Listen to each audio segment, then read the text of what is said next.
Windows parolini olib tashlash bo'yicha ishlarni amalga oshiryapmiz. Ishlasa kerak. Videodagi tutorial bo'yicha ishlarni amalga oshiryapmiz. Qani natijani sizlarga ko'rsataman. Bu kompyuterga parol qo'yilgan, parol esdan chiqib qolgan. Maqsad C diskdagi fayllar ma'lumotlarida o'chib ketishini oldini olgan holatda parolni o'zini yechib olish. Hop.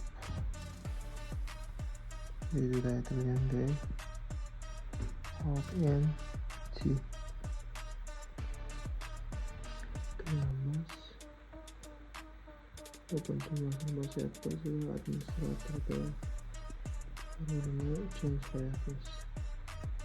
Appar 2 3 4 5 masalan. 2 3 4 5.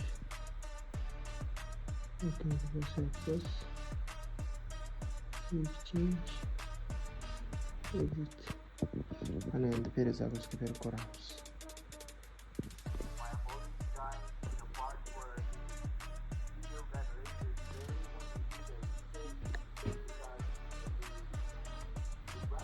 Hop. 1 2 3 4 5.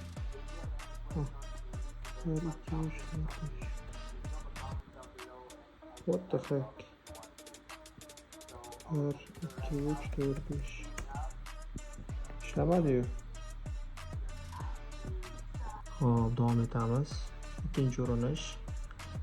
Haligi joyga kirib administrator parolni emas, user parolini o'zgartirdim. 1 dan 5 gacha qildim. 1 2 3 4 5. Hop, bismillah. Nihoyat.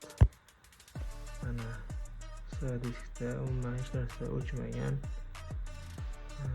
Fayllar o'zini joyida turibdi. Parolini buzib kirdik o'rtoqlar. Seremmi degan.